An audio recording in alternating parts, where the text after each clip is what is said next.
Good morning students. मैं विक्रम शाक्या अपने channel math magician पर आप लोगों का स्वागत करता हूं। बच्चों, आज जो हमारा टॉपिक रहेगा या आज जो हम स्टडी करेंगे वो होगा डेरिवेटिव ऑफ इम्प्लिसिटिव फंक्शन। आप देख रहे हैं जो हमारे इम्प्लिसिट फंक्शन है हम उनका डेरिवेशन करना सीखेंगे। अभी तक मैंने जो है आप लोगों को एक्सरसाइज 5.2 तक का जो इंट्रोडक्शन है या जो उसका कॉन्सेप्ट है वो मैं समझा चुका हूँ। तो आज जो है हम उससे आगे बढ़ेंगे। तो उससे आगे यही है डेरिवेटिव्स ऑफ इम्प्लिसिट फंक्शन कि इम्प्लिसिट फंक्शंस का हम डेरिवेटिव कैसे करेंगे। फिर उससे पहले हमें ये समझना है कि इम्प्लिसिट फंक्शन होते क्या हैं, कि हम किस फंक्शन को इम्प्लिसिट फंक्शन की कैटेगरी में रख सकते हैं। तो उसके लिए क्या है, जैसे कि अभी आप देखेंगे आपकी जो एक्सरसाइज है 5.2 उसमें आपसे कहा गया था कि डेरिवेटिव निकालना है। कुछ आपको फंक्शंस प्रोवाइडेड थे। अगर आप अपने फंक्शंस को देखेंगे सारे फंक्शंस, तो सारे फंक्शंस में केवल एक ही वेरिएबल है और वो है एक्स। वेरिएबल कोई भी हो सकता है, लेकिन पॉइंट ये नोट करने वाला है कि सारे फंक्शंस में एक ही वेरिएबल है, ओनली जस्ट वन वेरिएबल। लेकिन अगर हम अपनी नेक्स्ट एक्सरसाइज पर बात करें, जैसे अगर मैं नेक्स्ट एक्सरसाइज ओपन करूं तब शायद आप अच्छे से समझ पाएँ। जैसे ये हमारा जो है क्वेश्चंस हैं कुछ, और ये एक्सरसाइज है हमारी एक्सरसाइज 5.3। यहाँ पर आपसे कहा गया find d y over d x. Obviously derivative निकालना है, आप अभी तक ये समझ ही चुके हैं, आपको डेरिवेटिव निकालना है। लेकिन इस बार जो फंक्शंस हैं आप उन पर थोड़ा नज़र डालिए। अगर कोई भी आप एक क्वेश्चन उठा लीजिए, जैसे यहाँ पर देखिए फंक्शन में दो वेरिएबल हैं, एक है एक्स और एक है वाई। अब हमें ऐसे फंक्शंस का डेरिवेशन करना है जिसमें दो वेरिएबल्स होंगे। कोई भी दो वेरिएबल्स वो हो सकते हैं, जनरली एक्स और वाई ही रहेंगे या इस एक्सरसाइज में एक्स और वाई ही रहेंगे। तो ऐसे फंक्शंस जो हैं वो इम्प्लिसिट फंक्शंस के अंतर्गत काउंट किए जाते हैं। ठीक है, तो इनका हम डेरिवेशन करेंगे कि डेरिवेशन क्या होगा, कैसे हम लोग निकाल पाएंगे, वो सारी चीज़ हम यहाँ पर पढ़ेंगे। तो इसलिए ये नई एक्सरसाइज है कि डेरिवेशन ऑफ इम्प्लिसिट फंक्शन। तो अभी तक जो भी फंक्शंस होते थे वो केवल एक वेरिएबल में होते थे। इस बार हमारे जो फंक्शंस हैं वो एक से ज़्यादा वेरिएबल, मतलब दो वेरिएबल में या तीन वेरिएबल में भी हो सकते हैं, लेकिन यहाँ पर दो ही वेरिएबल्स में रहेंगे। तो इस तरीके के फंक्शंस जो हैं वो इम्प्लिसिट फंक्शन बोले जाते हैं। आइए डेरिवेशन पर चलते हैं कि डेरिवेशन कैसे करेंगे। बहुत आसान है, थोड़ी सी बातें, कुछ इंपॉर्टेंट बातें हैं जो आपको ध्यान रखनी है। अदरवाइज कोई बहुत ज़्यादा टफ वर्क नहीं है हमारे लिए। मैं यहीं पर सॉल्यूशंस कुछ आपको दिखाता हूँ। जैसे एक्सरसाइज 5.3 हमारा फर्स्ट क्वेश्चन जो है वो है 2x plus 3y is equal to sine x. और याद रखिएगा हम हर एक पार्ट में एक वैल्यू कैलकुलेट कर रहे हैं और वो है dy ओवर dx या dy बाई dx। हर बार हमें इसी की वैल्यू निकालनी है। जितने भी क्वेश्चंस हम इस एक्सरसाइज में करेंगे हमें सब में dy ओवर dx निकालना होगा। आइए देखें कैसे करेंगे। दो तीन क्वेश्चंस आप अच्छे से समझिएगा, उसके बाद पूरी एक्सरसाइज का कॉन्सेप्ट आपको समझ आ जाएगा। बहुत ही इजी एक्सरसाइज है, कहीं पर कोई दिक्कत नहीं। हाँ, एक बात मैं पहले ही बता दूं, और ऑब्वियसली अभी तक आपने वो तैयार भी कर लिया होगा कि चूंकि चैप्टर डेरिवेटिव्स का है तो आपको सारे फंक्शंस के जो डेरिवेटिव्स हैं वो पता होने चाहिए। ठीक है, तो सारे फंक्शंस के डेरिवेटिव्स आपको पता होने चाहिए, तभी आप कर पाएंगे। डेरिवेटिव्स के लिए जो है मैं डिस्क्रिप्शन में भी डेरिवेटिव की एक फ़ाइल अपलोड कर दूंगा, मतलब जिसमें फॉर्मूले होंगे, और मैं ग्रुप में भी आपको उसकी पिक जो है वो भेज चुका हूँ कि ग्रुप में मैंने व्हाट्सएप ग्रुप जो बनाया हुआ है, जो बच्चे मेरे साथ व्हाट्सएप ग्रुप में जुड़े हुए हैं उनको वो मिल जाएगी फाइल जिसमें सारे फार्मूले लिखे हुए हैं, और मैं डिस्क्रिप्शन में भी दे दूँगा। ठीक है, तो आइए देखें कैसे करेंगे। सबसे पहले हम क्या करेंगे, डिफरेंशिएशन या डिफरेंशिएट, शॉर्ट में लिख रहा हूँ DIFF, डिफरेंशिएट। हमें निकालना है dy ओवर dx। सबसे पहले नीचे आपको देखना है कि जो नीचे लिखा होता है जो वेरिएबल, उसके रिस्पेक्ट में हमें डेरिवेटिव करना होता है। तो dy ओवर dx, इसका मतलब तो आप ऑब्वियसली समझ ही चुके होंगे। dy ओवर dx का मतलब है कि y फंक्शन का हमें डेरिवेटिव करना है विद रिस्पेक्ट टू x, ये इसका मतलब होता है। तो हमें dy ओवर dx निकालना है, इसका मतलब हमारा डिफरेंशिएशन जो है वो हमेशा किसके रिस्पेक्ट में रहेगा, x के रिस्पेक्ट में। तो differentiation with respect to x, with respect to x। ठीक है, तो हम डिफरेंशिएशन कर रहे हैं विद रिस्पेक्ट टू x। कैसे किया जाता है आप अच्छे से जानते हैं, दोनों तरफ का मैं डिफरेंशिएशन कर रहा हूँ। यहाँ टू कांस्टेंट है तो कांस्टेंट का डिफरेंशिएशन होता नहीं है तो वो बाहर रहेगा। डेरिवेटिव किसका होगा? केवल डेरिवेटिव होगा आपका केवल एक्स का। एक्स का डेरिवेटिव कर दिया, प्लस सिंबल लगाया। यहाँ पर भी वही सेम कि 3 ऐसा ही रहेगा। डेरिवेटिव किसका होगा? डेरिवेटिव होगा y का, तो d upon d x of y. D upon d x क्यों? क्योंकि हमने शुरू में ही कहा है कि हम x के रिस्पेक्ट में डेरिवेटिव कर रहे हैं। ऐसे ही अगर हम आगे देखें तो साइन एक्स, तो यहाँ पर भी डेरिवेटिव किसका होगा? एक सेकेंड, यहाँ पर भी डेरिवेटिव किसका होगा? तो यहाँ पर भी डेरिवेटिव जो होगा वो होगा साइन एक्स का। ठीक है, आइए देखें डेरिवेटिव क्या क्या निकलेंगे। ये अभी तो मैंने केवल सिंबल लगाया हुआ है, डी अपॉन डी एक्स सामने लगा दिया है। अब डेरिवेटिव एक्चुअली करते हैं तो 2 इंटू एक्स का डिफरेंशिएशन एक्स के ही रिस्पेक्ट में आपको पता है ये 1 होता है तो 1 हो जाएगा, प्लस 3। ऐसे ही यहाँ देखें y का डेरिवेटिव करना है x के रिस्पेक्ट में, तो y का डेरिवेटिव अगर x के रिस्पेक्ट में करना है तो अनडाउटेडली क्या हो जाएगा? dy over dx। सोचना ही नहीं है क्योंकि dy ओवर dx का मतलब यही होता है कि y का derivative with respect to x। ऐसे अगर आप यहाँ देखें साइन x का डेरिवेटिव होगा क्या? cos x, और x का ही फंक्शन है, x के ही रिस्पेक्ट में है तो कोई प्रॉब्लम नहीं है। अब अगर हम देखें आगे बढ़ते हैं थोड़ा सा, यहाँ से क्या करें हम, क्योंकि हमसे पूछा गया है d y over d x, आपसे पूछा गया है कि d y over d x की आप वैल्यू बताइए कि d y over d x की वैल्यू क्या होगी। ठीक है, तो हम d y over d x की वैल्यू निकालते हैं कि d y over d x की वैल्यू क्या होगी।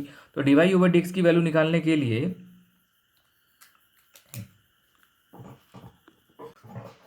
हाँ, तो d y over d x की वैल्यू निकालने के लिए हम लोग क्या करेंगे? D y over d x का जो टर्म है वो एक तरफ रखेंगे, बाकी सारे दूसरी तरफ रखेंगे। थोड़ा सा कैमरा जो है वो हिल गया था तो मैंने दोबारा से इसको एडिट किया हुआ है। ऑनलाइन में छोटी मोटी प्रॉब्लम्स आती रहती हैं, तो cos x इधर और इस 2 को उधर ले जाएंगे तो ये -2 उधर पहुंच जाएगा। और चूंकि फाइनली हमें कैलकुलेट करना है d y over d x, तो d y over d x की आप वैल्यू निकाल दीजिए। तो d y over d x की जो वैल्यू निकलेगी वो होगी cos x -2 and divided by 3। तो ये चीज़ हमें निकालनी थी।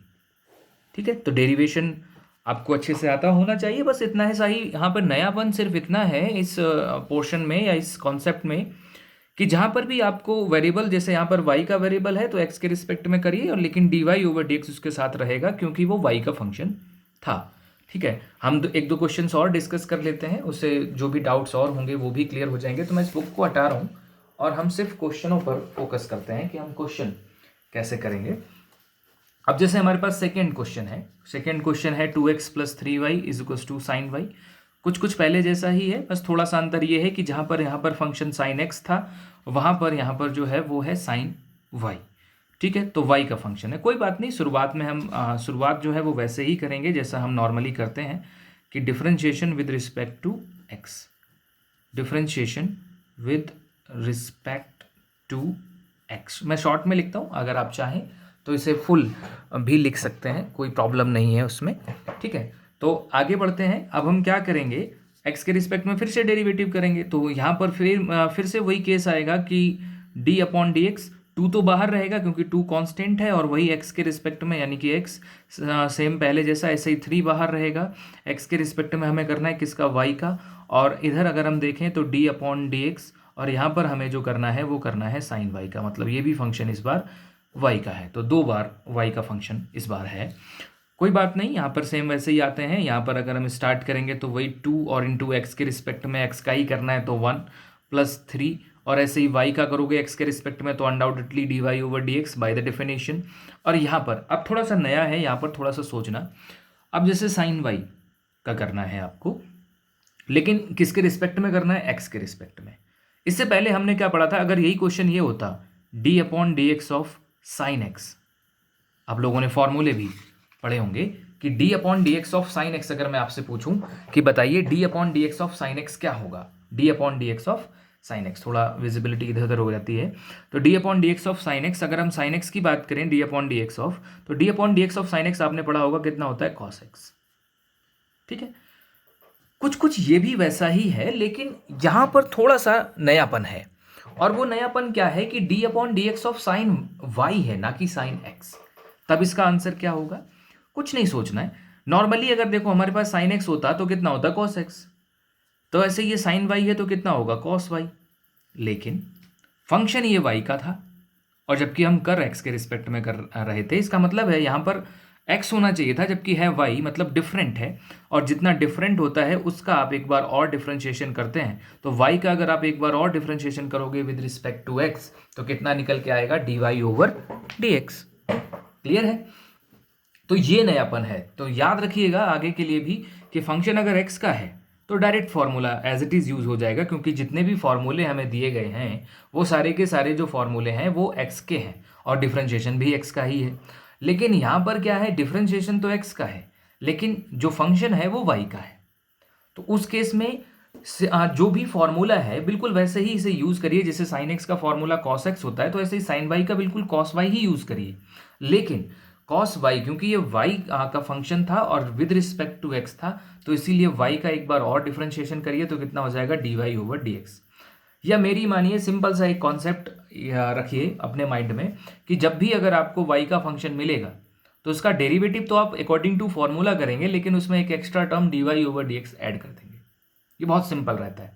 अगर आपको ज़्यादा दिमाग नहीं लगाना है तो आप dy/dx सिंपल समझ लीजिए कि हम उसमें ऐड कर देते हैं बस। ठीक है, आगे बढ़ें अगर, तो अब क्या करना है, आपको यहाँ से dy/dx की वैल्यू निकालनी है। मतलब dy/dx के टर्म एक तरफ रखिए, बाकी सारे टर्म जो हैं वो दूसरी तरफ ले आइए। तो कर लेते हैं ऐसा। तो हमने क्या किया, इसको उधर ले जाते हैं और उससे dy/dx आप देखेंगे तो दोनों में कॉमन मिल जाएगा। तो यहाँ बचेगा cos y और ये उधर जाएगा तो -3 और इधर रह जाएगा 2। और यहाँ से अगर आप dy/dx की वैल्यू निकालते हैं तो dy/dx की वैल्यू मिल जाएगी 2/cos y -3। तो देख लीजिए ये भी पहले जैसा ही कॉन्सेप्ट था।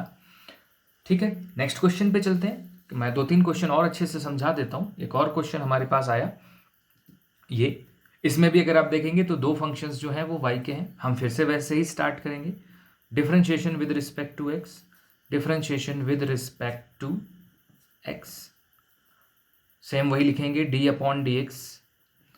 आप देखें यहाँ पर ए बी, आप वैसे भी जानते होंगे ए बी सी ये जो भी होते हैं सारे कांस्टेंट होते हैं। तो अगर ए कांस्टेंट है तो इसको बाहर रखिए, यहाँ पर रह जाएगा x, सेम वैसे ही। ऐसे बी कांस्टेंट है, इसको भी बाहर रखिए और d/dx ऑफ किसका करिए, y² का।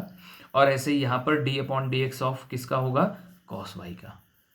बहुत ईजी है, हम तीसरी बार लिख रहे हैं इसे। आइए देखें डिफरेंशिएशन क्या होंगे। ये तो कांस्टेंट है, बाहर रखिए, x का x के रिस्पेक्ट में उतनी देर से हम कर रहे हैं 1 ही हो रहा है। ऐसे ही b, अब यहाँ पर आते हैं y², जो मैं चीज़ आपको समझा रहा था कि ये y² है, करना किसके रिस्पेक्ट में है, x के रिस्पेक्ट में। यानी कि फंक्शन तो y का है लेकिन करना x के रिस्पेक्ट में है। कोई बात नहीं, इसे थोड़ी देर के लिए x ही समझिए। अगर ये x² होता, सपोज ये x² होता, तो हम क्या करते, इसमें x की पावर n का फॉर्मूला लगाते। x की पावर n का फॉर्मूला क्या होता है, पावर आगे आती है और उस पर एक कम बचती है तो पावर आगे आ जाएगी और इसके ऊपर एक कम बचेगी तो कितना बचेगा, 2x, अगर ये x होता। लेकिन ये y² है तो डिफरेंशिएशन वैसे ही करिए, y² का कितना होगा, 2y। लेकिन ये फंक्शन y का है तो इसके साथ एक एक्स्ट्रा टर्म लगाइए, क्या, dy/dx। सिंपल है ना। ऐसे ही नेक्स्ट आगे देखिए, अब जैसे ये cos y है, फंक्शन y का है लेकिन करना किसके रिस्पेक्ट में है, x के रिस्पेक्ट में। थोड़ी देर के लिए इसे x समझिए। अगर ये cos x होता तो इसका डेरिवेटिव कितना होता। तो आपने अगर वो फाइल देखी हो या पहले से फॉर्मूला देखा हो तो cos y का जो डेरिवेटिव होता है वो होता है -sin y। लेकिन ये y का फंक्शन है, डिफरेंशिएशन x के रिस्पेक्ट में है, तो इसीलिए इसमें एक्स्ट्रा एक टर्म जुड़ेगा dy/dx। ये बात हमेशा याद रखिए। अगर फंक्शन जो है वो अलग है और उसका जो डेरिवेटिव है वो अलग है, जैसे फंक्शन y का है और डेरिवेटिव अगर x के रिस्पेक्ट में करना है, तो आपको सिर्फ ये करना है कि पहले तो उसे एज इट इज ट्रीट कराइए कि ये x का ही फंक्शन है और उसके बाद एक एक्स्ट्रा टर्म उसमें जोड़ दीजिए dy/dx। अब कुछ नहीं करना, dy/dx के टर्म एक तरफ करिए, तो मैं इस माइनस वाले को इधर ले आ रहा हूँ और इसको उधर भेज दे रहा हूँ। ठीक है, तो माइनस वाले को मैं इधर ले आ रहा हूँ तो dy/dx दोनों से कॉमन आ जाएगा। यहाँ से बचेगा सबसे पहले तो 2by और इसको उधर ले आइए तो प्लस sin y और इसको उधर भेज दीजिए तो -a। यहाँ से क्या करिए, आप dy/dx की वैल्यू निकाल दीजिए। तो dy/dx की जो वैल्यू निकलेगी वो निकलेगी -a divided by 2by plus sin y। ठीक, देखिए अपना आंसर। तो बहुत ही सिंपल कॉन्सेप्ट रहता है, बहुत ही सिंपल एक्सरसाइज है। बस आपको यही सोचना है कि कॉम्बिनेशन है यहाँ पर वेरिएबल्स का या दो वेरिएबल्स हैं तो अगर एक्स का फंक्शन है तो कुछ करना ही नहीं है, जैसे आपने फॉर्मूले याद किए हैं सेम वैसे ही लगाइए। लेकिन अगर कभी भी कोई ऐसा फंक्शन मिल जाता है जो फंक्शन वाई का है लेकिन डेरिवेटिव तो एक्स के रिस्पेक्ट में करना है, तो उस केस में बिल्कुल फॉर्मूला एक्स जैसे ही यूज़ करिए, बस उसमें एक एक्स्ट्रा टर्म ऐड कर दीजिए dy/dx। ठीक है, तो अगर हम आगे के क्वेश्चनों को देखें तो मैं 3 क्वेश्चंस आपको जो है वो करा चुका हूँ, मैंने 3 क्वेश्चंस आपके सामने करा दिए हैं। मैं चौथा भी एक बार आपको करा देता हूँ क्योंकि चौथे में प्रोडक्ट रूल हम लोग लगाएंगे, क्योंकि यहाँ पर 2 फंक्शंस एक साथ हैं और वो भी मल्टीप्लाई में। ठीक है, तो मैं यहाँ पर प्रोडक्ट रूल के बारे में भी आपको थोड़ी सी जानकारी दे देता हूँ। हालांकि प्रोडक्ट रूल के बारे में जानकारी हम लोग ऑलरेडी पहले ही ले चुके हैं, अगर आप लोगों ने नहीं लिया हुआ है तो उस PDF में भी मैंने प्रोडक्ट रूल जो है वो दिखाया हुआ है, या जो मैंने फाइल भेजी है ग्रुप में उसमें मैंने दिखाया हुआ है, और यहाँ पर भी मैं आपको अच्छे से समझा देता हूँ। तो differentiation with respect to x, यहाँ पर भी वही करेंगे, 4th क्वेश्चन में भी differentiation with respect to x, same वही concept d/dx of x y, ऐसे ही d/dx of y square is equals to में रहेगा d/dx ऑफ tan x, और प्लस रहेगा d/dx ऑफ y। ठीक है, तो ये हमारे पास क्वेश्चन हो गया। अब अगर हम बात करें कि इस क्वेश्चन को मैंने क्यों स्पेशली लिया है, या मैं क्यों इसके बारे में बात कर रहा था कि इसमें क्या रूल लगेगा, जैसे मैंने कहा कि इसमें प्रोडक्ट रूल लगेगा। तो प्रोडक्ट रूल कैसे लगेगा, जैसे यहाँ पर 2 फंक्शंस हैं और दोनों के दोनों वेरिएबल्स हैं और वो प्रोडक्ट में है। ऐसे केस में हम लोग प्रोडक्ट रूल लगाते हैं जब 2 वेरिएबल्स एक साथ मल्टीप्लाई में आ जाते हैं। प्रोडक्ट रूल क्या होता है, जैसे यहाँ पर 2 फंक्शंस हैं तो मैं इस पर प्रोडक्ट रूल लगाता हूँ। प्रोडक्ट रूल कैसे लगता है, फर्स्ट फंक्शन जो है आपका, आप इनमें से किसी को भी फर्स्ट ले सकते हैं, चाहे तो एक्स को फर्स्ट मान लीजिए या वाई को फर्स्ट मान लीजिए, कोई प्रॉब्लम नहीं है। तो मैं सीक्वेंस के हिसाब से रख रहा हूँ, एक्स को फर्स्ट रख रहा हूँ, वाई को सेकेंड, क्योंकि एक्स पहले लिखा हुआ है, वाई बाद में। तो फॉर्मूला होता है first function as it is, first function जो है वो एज इट इज़ रहेगा। डिफरेंशिएशन ऑफ सेकेंड, सेकेंड का आपको डिफरेंशिएशन करना है। सेकेंड क्या है, वाई, वाई का डिफरेंशिएशन करना है किसके रिस्पेक्ट में, ऑब्वियसली एक्स के रिस्पेक्ट में, क्योंकि बाहर d/dx लिखा हुआ है। तो वाई का एक्स के रिस्पेक्ट में कितना होगा, dy/dx। तो फॉर्मूला लगा फर्स्ट फंक्शन सेकेंड का डिफरेंशिएशन, प्लस अभी कंप्लीट नहीं हुआ है, प्लस इस बार सेकेंड फंक्शन जो है वो एज इट इज़ रखिए, मतलब उसमें कोई चेंज मत करिए, और डेरिवेटिव करिए किसका, फर्स्ट का। अब एक्स का अगर एक्स के ही रिस्पेक्ट में करोगे तो मैं बार बार बोल चुका हूँ कितना होता है, 1। ठीक है, मैं दोबारा से फॉर्मूले को रिपीट करता हूँ, यहाँ पे फॉर्मूला ओपन हो जाता है और क्लोज हो जाता है, और मैं यहाँ पर अब आपको दोबारा से रिपीट करके समझा रहा हूँ। फॉर्मूला क्या है, first function as it is जैसा लिखा हुआ है, डेरिवेटिव ऑफ सेकेंड, तो मैंने डेरिवेटिव ऑफ सेकेंड किया, मतलब वाई का डेरिवेटिव किया तो कितना मिला मुझे, dy/dx, plus second function as it is, इस बार सेकेंड फंक्शन मैंने एज इट इज़ रखा, और डेरिवेटिव ऑफ फर्स्ट, फर्स्ट का डेरिवेटिव किया तो एक्स का डेरिवेटिव एक्स के रिस्पेक्ट में कितना हो गया, 1। तो ये फॉर्मूला होता है प्रोडक्ट रूल का। ठीक है, बुक में भी दिया है, मैंने जो फाइल दी है उसमें भी दिया है, और यहाँ पर भी मैं अभी समझाऊंगा 1-2 और क्वेश्चनों में। तो प्रोडक्ट रूल इस तरीके से काम करता है। यहाँ पे प्रोडक्ट रूल लग गया, तो कब प्रोडक्ट रूल लगाया जाता है, तो प्रोडक्ट रूल हमेशा तब लगाया जाता है जब 2 वेरिएबल्स एक साथ प्रोडक्ट में लिखे हों। अभी तक ऐसा केस कभी भी नहीं आया कि 2 वेरिएबल्स एक साथ प्रोडक्ट में हों, या तो वो प्लस के साथ होते थे या माइनस के साथ होते थे, प्रोडक्ट में नहीं होते थे। इस बार प्रोडक्ट में है तो इसीलिए इसको प्रोडक्ट रूल बोला जाता है। और लगता कैसे, वो आपके सामने है ही, first function as it is differentiation of second, plus second function as it is differentiation of first. आगे बढ़ते हैं, d/dx of y square, same अब की बार तो एक ही फंक्शन है, वाई स्क्वायर ही, और वाई का है, तो नॉर्मली वाई स्क्वायर का डिफरेंशिएशन कितना होगा, 2y, वही एक्स की पावर n के कॉन्सेप्ट से, लेकिन फंक्शन y का है तो इसीलिए यहाँ पर कितना आएगा, dy/dx। आगे बढ़ते हैं, tan x, tan x का जो डेरिवेटिव होता है वो होता है sec स्क्वायर x। फॉर्मूले आपको सारे याद होने चाहिए। और सेम ऐसे ही y का x के रिस्पेक्ट में तो कितना हो जाएगा, dy/dx। देख लीजिए कहीं पर कोई दिक्कत हो, प्रोडक्ट रूल एक नई चीज़ थी, बाकी तो कहीं कोई चेंजेस हुए ही नहीं, सिंपल ही चला। और हमें क्योंकि dy/dx निकालना है तो जहाँ जहाँ पर dy/dx है वो एक तरफ करिए, और बाकी सारे टर्म्स जो हैं वो दूसरी तरफ लेके जाइए। तो मैं सारे टर्म्स जो हैं dy/dx के वो लेफ्ट हैंड में ले जा रहा हूँ, और जो dy/dx जिसमें नहीं है उनको राइट हैंड पे लेके जा रहा हूँ। तो dy/dx एक कहाँ से मिलेगा आपको, यहाँ से, dy/dx यहाँ से। अगर मैं कॉमन ले लूँ dy/dx तो कितना बचेगा, x, एक d y over d x यहाँ से मिलेगा, और यहाँ से अगर मैंने कॉमन ले लिया है तो कितना बचेगा 2y, और एक d y over d x ये रहा, इसको जब इधर लेके आओगे और इसे कॉमन ले लोगे तो बचेगा -1। और बाकी सारे टर्म्स जो बचे हैं without d y over d x, एक तो सेक स्क्वायर एक्स है जो कि ऑलरेडी RHS में है, एक ये y है, इसको उधर लेके जाओगे तो कैसा हो जाएगा -y। और यहाँ से क्या करो आप, यहाँ से d y over d x की निकाल दो वैल्यू। तो d y over d x की जो वैल्यू होगी वो होगी sec square x minus y divided by x plus 2y minus 1। So look it the solution of this question. बहुत ही सिंपल सोल्यूशन है। प्रोडक्ट रूल एक नई चीज़ है जो आपको ध्यान रखनी है, अदरवाइज कहीं पर कोई प्रॉब्लम आपको नहीं होगी। ठीक, तो अगर हम बात करें शुरुआत के 5-6 क्वेश्चनों पर जो हम लोग कर रहे हैं, जैसे मैं अगर शुरुआत के क्वेश्चनों की बात करूं तो हम लोगों ने 4 क्वेश्चंस लगातार कर लिए हैं। मैं एक्सरसाइज ओपन करता हूं तब आपको अच्छे से समझ आ पाएगा। ये रहा हमारे पास एक्सरसाइज का पिक। अगर आप यहाँ देखेंगे तो 4 क्वेश्चंस मैंने आपको कंटिन्यूअस बता दिए हैं। अगर आप 5th में देखेंगे तो यही केस है, x square plus x y, यहाँ पे प्रोडक्ट रूल लग जाएगा। क्यों? क्योंकि यहाँ पर 2 वेरिएबल प्रोडक्ट में है, बाकी दोनों जगह कोई भी 2 वेरिएबल्स नहीं है, तो यहाँ प्रोडक्ट रूल केवल लगेगा, बाकी इन दोनों में नहीं लगेगा। ऐसे ही अगर आप 6th में देखेंगे तो यहाँ 2 वेरिएबल प्रोडक्ट में है, क्योंकि एक्स स्क्वायर भी एक वेरिएबल है और वाई भी एक वेरिएबल है, दोनों प्रोडक्ट में है, प्रोडक्ट रूल लगेगा। यहाँ पर अगर आप देखेंगे एक्स वाई स्क्वायर, यहाँ पर भी 2 वेरिएबल प्रोडक्ट में है, तो यहाँ पर भी प्रोडक्ट रूल लगेगा। बाकी एक्स क्यूब और वाई क्यूब में प्रोडक्ट रूल लगाने की आपको कोई ज़रूरत नहीं है। सेम ऐसे ही नेक्स्ट क्वेश्चन है। तो ये क्वेश्चंस इस तरीके से आपको ट्राई करने हैं। बाकी इसमें जो दूसरा टाइप रह जाता है वो है इन्वर्स का। तो मैं अब 1-2 क्वेश्चंस जो हैं वो आपको इन्वर्स के समझा देता हूँ। ठीक है, विदाउट इन्वर्स जो है वो 8 तक है। मैंने 4 क्वेश्चंस उसमें से आपको समझा दिए हैं, कॉन्सेप्ट समझा दिया है। कोई डाउट रहे तो पूछना। मैं अब 2-3 क्वेश्चन जो है वो इन्वर्स के आपको समझा देता हूँ, और फिर आप इन्वर्स के भी क्वेश्चन कर पाएंगे, और यहाँ पर फिर हमारी एक्सरसाइज खत्म हो जाएगी। इन्वर्स के बारे में बात करूँ तो मैं 9th क्वेश्चन पिक कर ले रहा हूँ और उसी को कंप्लीट कर रहा हूँ। तो 9th क्वेश्चन जो है वो है आपका y is equals to sine inverse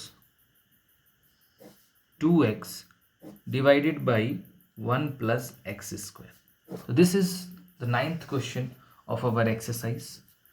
अब यहाँ पर कैसे करेंगे, इन्वर्स वाले क्वेश्चनों को कैसे करा जाएगा। तो इन्वर्स ट्रिग्नोमेट्रिक फंक्शन जो हम लोगों ने चैप्टर पढ़ा हुआ है, थोड़ा उसको रिकॉल करिएगा, तो हम इस तरीके के क्वेश्चंस को अच्छे से कर पाएंगे। मैं यहाँ पर सबसे पहले क्या कर रहा हूँ, putting x is equals to tan theta. मैंने tan थीटा पुट किया। tan थीटा ही पुट क्यों किया, कोई और क्यों पुट नहीं किया, इसके बारे में मैं जानकारी अभी देता हूँ। पहले इसको पुट कर लेते हैं। पुट करेंगे तो क्या आएगा, साइन इनवर्स 2 और x की जगह क्या हो जाएगा tan theta divided by 1 plus tan square theta. ठीक, ये केस हो गया। अगर आपने 11th की ट्रिग्नोमेट्री अच्छे से पढ़ी हो तो आपको पता होगा कि ये जो ब्रैकेट में लिखा हुआ है ये किसी का फॉर्मूला है, 2 tan theta upon 1 plus tan square theta. Trigonometry जब भी शुरू होती है, चाहे वो इन्वर्स हो या फिर नॉर्मल ट्रिग्नोमेट्री हो, फॉर्मूले तो आपको याद ही रखने पड़ेंगे। तो ये जो फॉर्मूला होता है, ये फॉर्मूला होता है साइन 2 थीटा का। अगर आपने कभी पढ़ा हो, साइन 2 थीटा का एक फॉर्मूला तो होता है 2 sine theta into cos theta. बहुत सिंपल है, जो नॉर्मली सबको पता होता है, 2 sine theta into cos theta. लेकिन एक और फॉर्मूला होता है जो ऊपर लिखा है 2 tan theta upon 1 plus tan square theta. ये भी साइन 2 थीटा का ही फॉर्मूला होता है। दोनों फॉर्मूले साइन 2 थीटा के ही होते हैं। तो ये साइन 2 थीटा बन गया। उससे क्या हुआ, जब भी आपने इन्वर्स ट्रिग्नोमेट्रिक एक्सरसाइज पढ़ी है कि जब भी इन्वर्स और फंक्शन दोनों एक साथ आ जाते हैं तो ये इन्वर्स और फंक्शन दोनों हट जाते हैं, बचता है केवल जो एंगल होता है, यानी कि एंगल यहाँ पर कितना है 2 थीटा। ठीक है, तो अब आपको शायद समझ आया होगा कि मैंने x की जगह tan थीटा ही क्यों पुट किया था। क्योंकि मुझे शुरू से ही दिख रहा था कि अगर मैं x की जगह tan थीटा पुट कर दूंगा तो ये एक फॉर्मूला बन जाएगा साइन 2 थीटा का, जिससे इन्वर्स हट जाएगा। और हमारा पूरा कॉन्सेप्ट यही होता है कि हम इसको सिंप्लीफाई कर सकें जितना ज़्यादा से ज़्यादा हो सके। अब चूंकि थीटा जो वेरिएबल है वो तो हमारा लेटिंग वेरिएबल है, मतलब हमने वो लेट किया हुआ है। हमारा जो रियल फंक्शन था या जो हमारा क्वेश्चन दिया गया था वो तो एक्स वेरिएबल में था। तो हमारा आंसर भी एक्स में ही आना चाहिए, तो इसलिए हमें अपने फंक्शन को भी एक्स में ही कन्वर्ट करना होगा। तो 2 तो ऐसा ही छोड़ते हैं। थीटा, थीटा की जगह वैल्यू हमें निकालनी है in the terms of x. तो ये जो कंडीशन होती है जो हम लेट करते हैं वहाँ से ये वैल्यू निकलती है। जैसे x is equal to tan theta है, तो थीटा की वैल्यू कितनी निकलेगी यहाँ से, तो थीटा इज इक्वल टू जो निकलेगा वो निकलेगा theta is equal to tan inverse x, क्योंकि थीटा यहाँ रहेगा और ये टेन जब इधर आएगा तो इस पर लग जाएगा इनवर्स, और एक्स तो है ही, तो यहाँ से थीटा की वैल्यू हो गई टेन इनवर्स एक्स। ठीक है, तो ये हो गया y। ये अभी तक y ही चल रहा है, मैंने कहीं पर कोई डेरिवेटिव नहीं किया है, मैंने सिर्फ अभी अब इसको सिंप्लीफाई किया है। तो सिंप्लीफाई करने के बाद आपको पता लग गया कि अगर हम इसको सिंप्लीफाई करेंगे तो ये बन जाएगा 2 tan इनवर्स x, और बस अब हम क्या करेंगे, इसका डेरिवेटिव कर देंगे, differentiation with respect to x। हम इसे x के रिस्पेक्ट में डेरिवेटिव कर दे रहे हैं, तो y का तो आपको पता ही है, dy/dx डायरेक्ट हो जाएगा। यहाँ पर अगर हम देखें तो 2 कांस्टेंट है। अब बात आई tan इनवर्स x की, tan इनवर्स x का डेरिवेटिव क्या होगा, तो उसके लिए आपको जो एक्सरसाइज आपकी दे रखी है 5.3, उसी के जस्ट ऊपर कुछ फंक्शंस के डेरिवेटिव्स दे रखे हैं। जैसे cos इनवर्स x का डेरिवेटिव क्या है, cot का क्या है, sec का क्या है और cosec का क्या है, ये तो यहाँ पर दे ही रखे हैं। साथ ही साथ साइन और tan का जो है वो आपको पीछे प्रूव करके दिखाया गया है। जैसे यहाँ पर अगर आप देखें तो ये tan इनवर्स x है, जैसे ये एग्जांपल था tan इनवर्स x, तो इसका डेरिवेटिव प्रूव उन्होंने किया है, कितना है 1/1 प्लस एक्स स्क्वायर। आपको प्रूव नहीं करना है, आप सिर्फ याद रखिए कि tan इनवर्स x का जो डेरिवेटिव होता है वो होता है 1/1 प्लस एक्स स्क्वायर। ठीक है, ऐसे ही बाकियों के भी आपको यहाँ पर दे रखे हैं, cos inverse, cot inverse, sec inverse और कॉसेक इनवर्स। पीडीएफ में आपको ये सारे मिल जाएंगे, तो आपको सिर्फ याद रखने हैं, फॉर्मूले हैं।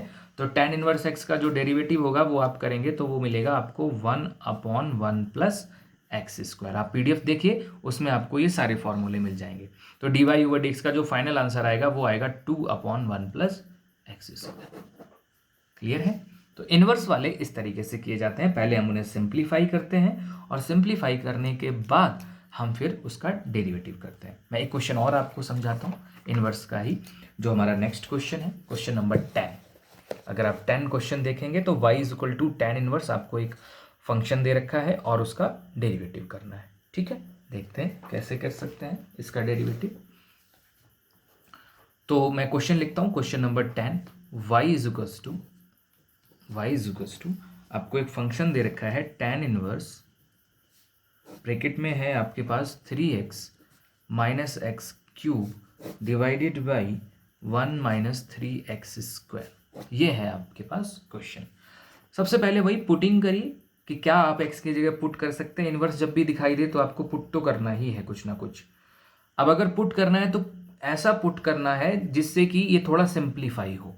तो मैं फिर से पुट कर रहा हूँ, पुटिंग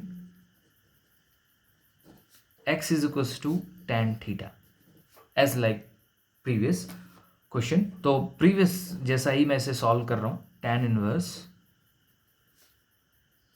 3x की जगह tan theta minus x cube यानी कि tan cube theta divided by 1 minus 3x square मतलब tan स्क्वायर थीटा। तो सिर्फ जहाँ जहाँ पर x था वहाँ पर मैंने tan थीटा पुट कर दिया और ये मुझे टर्म मिल गया। अब फिर से वही चीज़, आपको फॉर्मूले पता होने चाहिए। तो अगर आपको फॉर्मूले याद हैं तो ये जो फॉर्मूला अंदर जो लिखा हुआ है टर्म, ये एक फॉर्मूला है 3 tan theta minus tan cube theta upon 1 minus 3 tan square theta. और ये किसका फॉर्मूला है? इनवर्स ट्रिग्नोमेट्रिक फंक्शन में आपको दिया गया है। ये फॉर्मूला है tan 3 थीटा का, tan 3 थीटा। tan 3 थीटा होता है 3 tan theta minus tan cube theta upon 1 minus 3 tan square theta. आपने sin 3 थीटा के भी फॉर्मूले पढ़े होंगे, cos 3 थीटा का भी फॉर्मूला पढ़ा होगा, ऐसे ही tan 3 थीटा का फॉर्मूला होता है जो कि ये है। तो आपको फॉर्मूला अगर याद नहीं है तो कहीं नोट कर लीजिए नोट्स में, क्योंकि ट्रिग्नोमेट्रिक जो होता है वो ऑल अबाउट फॉर्मूला होता है। अगर आप फॉर्मूले नहीं जानते हैं तो फिर आप कभी भी सोच ही नहीं पाएंगे कि एक्स की जगह क्या पुट करना है, और अगर तुक्के से tan पुट भी कर लिया तो ये फॉर्मूला फिर याद ही नहीं आएगा कि ये किसका फॉर्मूला है, और आगे कैलकुलेशन होने का तो कोई मतलब ही नहीं बनता है। तो फिर से वही कॉन्सेप्ट हुआ कि tan से tan इनवर्स हट गया तो बच गया 3 थीटा। हम फिर से वही वैल्यू वापस करेंगे थीटा की, तो सेम वही tan इनवर्स x वापस हो जाएगी और हम अब डेरिवेटिव करेंगे। तो डेरिवेटिव अगर करेंगे तो y का कितना हो जाएगा, dy ओवर dx। मैं शॉर्ट में कर रहा हूँ क्योंकि मैं बार बार कर चुका हूँ, इसलिए मैं लिख नहीं रहा हूँ इस बार। तो y का dy ओवर dx 3 कांस्टेंट, और tan इनवर्स x का हो जाएगा 1/1 प्लस एक्स स्क्वायर। अभी थोड़ी देर पहले मैंने फॉर्मूला बताया कि tan इनवर्स x का जो डेरिवेटिव होता है वो होता है 1/1 प्लस एक्स स्क्वायर। तो ये हो गया 3/1 प्लस एक्स स्क्वायर। ठीक, क्लियर है, बहुत ईजी है, बहुत सिंपल कॉन्सेप्ट है। मैं एक क्वेश्चन और समझाता हूँ तुम्हें, 11th वन, और फिर आप आगे के ट्राई करिएगा, क्योंकि सब में कॉन्सेप्ट यही है कि कुछ एक्स की जगह पुट करिए ताकि ये सिंप्लीफाई हो सके, और सिंप्लीफाई होने के बाद फिर हम डेरिवेटिव करेंगे। आप 2 क्वेश्चंस देख चुके हैं कि मैंने हर बार पुट किया, इतना बड़ा टर्म था, सिंप्लीफाई करने के बाद कितना बचा, केवल 3 थीटा। ठीक, सिंप्लीफाई हुआ, देखो कितना सिंप्लीफाई हो गया, और फिर वैल्यू पुट कर दी तो 3 tan इनवर्स बच गया। तो सिंप्लीफिकेशन बहुत जरूरी है। तो मैं क्वेश्चन नंबर 12 आपको करके दिखा रहा हूँ, इनफैक्ट 11, सॉरी 10 हो चुका है हमारा, तो 11 करके मैं आपको दिखा रहा हूँ। 11 में आपको दिया गया है y is equal to cos inverse 1 minus x square upon 1 plus x square, ये आपको दिया गया है। सोचिए कैसे हम इसे सिंप्लीफाई कर सकते हैं, क्या हम x की जगह पुट कर सकते हैं। तो मैं फिर से पुट कर रहा हूं, putting x is equal to tan theta. अब कंटिन्यू जो मैंने 3 क्वेश्चन कराए हैं, सब में x is equal to tan theta ही पुट हुआ। तो स्टूडेंट के माइंड में आ जाता है कि क्या हर बार tan थीटा ही पुट होगा। बेटा ऐसा नहीं है, according to the situation depend करता है कि क्या हमें पुट करना है, और सिचुएशन यही होगी कि ऐसा वेरिएबल पुट करना है जिससे कि कोई फॉर्मूला बने। लकली जो तीनों क्वेश्चन यहाँ पर दिए गए हैं वो सब tan थीटा पुट करके ही फॉर्मूला बन रहे हैं। ऐसा जरूरी नहीं कि हर बार आप tan थीटा पुट करेंगे और हर बार कोई फॉर्मूला बनेगा, लेकिन इन 3 क्वेश्चनों में कोइंसिडेंटली तीनों में tan थीटा ही पुट हुआ। तो ये माइंड सेटअप बिल्कुल मत रखना कि हर बार tan थीटा ही पुट होगा। एग्जाम में कोई भी क्वेश्चन आया और आपने tan थीटा पुट कर दिया और फिर वो फॉर्मूला बना ही नहीं। तो कॉन्सेप्ट ये नहीं है कि tan थीटा पुट करना है, कॉन्सेप्ट ये है कि वो वेरिएबल पुट करना है या वो ट्रिग्नोमेट्रिक फंक्शन पुट करना है जिससे कि फॉर्मूला बने। फॉर्मूला नहीं बना तो पुट करने का कोई फ़ायदा नहीं। जैसे मैंने पहले पुट किया था प्रीवियस क्वेश्चन में, तो यहाँ पे पुट किया था तो हमारा फॉर्मूला sin 2 थीटा का बना था, इसलिए मैंने पुट किया था। यहाँ पर अगर मैं देखूँ क्वेश्चन नंबर 10 में, तो हमारा tan 3 थीटा का फॉर्मूला बना था, इसलिए मैंने पुट किया था। तो इस बार भी कोई ना कोई फॉर्मूला तो बनेगा ही। तो अगर आप फिर से देखें, ये जो ब्रैकेट में दिया गया है 1 minus tan square theta upon 1 plus tan square theta, अगर आपने ये कभी फॉर्मूला पढ़ा हो, मैंने जब ट्रिग्नोमेट्रिक के लिए PDF भेजी थी इन्वर्स ट्रिग्नोमेट्रिक फंक्शन में, तो वहाँ पर भी सारे फॉर्मूले ये मैंने भेजे थे। तो ये फॉर्मूला होता है cos 2 थीटा का।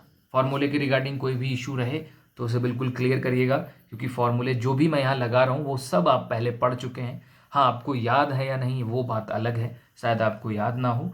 11th क्लास में सारे फॉर्मूले आपको मिल जाएंगे। तो कॉस इनवर्स, और यहाँ पर ये जो फॉर्मूला दिया गया था, ये फॉर्मूला था cos 2 थीटा का। cos 2 थीटा के 4 फॉर्मूले होते हैं, मैंने बहुत बार बताया। तो उन चारों में से ये एक है 1 minus tan square theta upon 1 plus tan square theta. फिर सिंपली वही cos से cos इनवर्स हट जाएगा 2 थीटा, और फिर हम वही थीटा की जगह वैल्यू वापस कर देंगे tan इनवर्स x, इधर y चल ही रहा है, और फिर हम वही डेरिवेटिव करेंगे तो y का हो जाएगा dy ओवर dx, और यहाँ 2 वही कांस्टेंट, और tan इनवर्स x का वही 1/1 प्लस एक्स स्क्वायर, तो आंसर आ जाएगा 2/1 प्लस एक्स स्क्वायर। सिंपल है। तो ये चीज़ें आपको ध्यान रखनी है कि फॉर्मूला कौन सा बन रहा है, उसके लिए तो आपको फॉर्मूले याद ही करने पड़ेंगे। तो मैंने इन्वर्स के भी आपको 3 लगातार क्वेश्चन समझा दिए, 9, 10th और 11th, और ऊपर से भी मैंने 3, इनफैक्ट ऊपर से 4 क्वेश्चन मैंने लगातार समझाए, 1, 2, 3 एंड 4। तो दोनों 2 टाइप जो थे इस एक्सरसाइज में, 2 कॉन्सेप्ट थे इस एक्सरसाइज में, मैंने दोनों के दोनों कॉन्सेप्ट आपको समझा दिए हैं वाया एग्जाम्पल्स या वाया क्वेश्चंस। अब आपका काम है कि आप इनमें क्या पुट कर सकते हैं, ये आपका कॉन्सेप्ट रहेगा कि जैसे 12th है तो आप x की जगह क्या पुट करें ताकि ये थोड़ा सिंप्लीफाई हो जाए, ऐसे 13 में क्या पुट करें, 14 में क्या पुट करें, 15 में क्या पुट करें, थोड़ा माइंड पे जोर डालिए। और ट्रिग्नोमेट्री के फॉर्मूले सबसे पहले याद करिए, क्योंकि अगर फॉर्मूला याद ही नहीं होगा तो आप कभी सोच ही नहीं पाओगे कि ये पुट करना है। मुझे याद है तभी तो मुझे अंदाज़ा लगा कि अच्छा मैं ऐसा अगर बना दूं तो ये फॉर्मूला बन जाएगा, और फिर मैं इसे सिंप्लीफाई कर लूँगा। लेकिन अगर मुझे वो फॉर्मूला ही याद नहीं होगा तो फिर मेरे दिमाग में आएगा ही नहीं कभी कि मुझे पुट क्या करना है। ठीक है ना। तो इसलिए फॉर्मूले सारे याद करो, उसके बाद एक्सरसाइज को अटेम्प्ट करो। और as you know the importance of calculus, calculus आप जानते हैं आपकी 35 मार्क्स की रहेगी आउट ऑफ 80, तो 35 में कैलकुलस में ये चैप्टर आता है। कैलकुलस में ये यहाँ से अब लगातार 4-5 चैप्टर जो हैं वो सारे के सारे जो हैं कैलकुलस का ही पार्ट है। तो इम्पोर्टेंस तो काफ़ी है इन चैप्टर्स की या इन क्वेश्चनों की, तो इसलिए आप छोड़ तो सकते ही नहीं हैं। तो इसलिए इसको अच्छे से पढ़िए और कोई भी डाउट आए तो बताइएगा। जो क्वेश्चंस रह गए हैं उन्हें अटैम्प्ट करिए, और कहीं कोई इशू बिल्कुल रेज हो तो आप व्हाट्सएप पे भी मुझे पूछ सकते हैं और कमेंट बॉक्स में भी कमेंट कर सकते हैं। तो ये एक्सरसाइज यहीं पे छोड़ते हैं या ये एक्सरसाइज यहीं पर फिनिश होती है। इनफैक्ट अगर मैं देखूं तो एक्सरसाइज यहीं पर फिनिश हो जाएगी। सिर्फ आपकी जो क्वेरीज होंगी वो मैं ले लूँगा अगर आपकी कोई क्वेरी बनती है। अदरवाइज़ फिर नेक्स्ट वीडियो में हम लोग नेक्स्ट एक्सरसाइज जो है उसको डिस्कस करेंगे कि उसमें किस तरीके के क्वेश्चंस रहेंगे और किस तरीके से हम उन्हें सॉल्व करेंगे। ठीक है, तो थैंक यू फॉर वॉचिंग। मिलते हैं नेक्स्ट वीडियो में।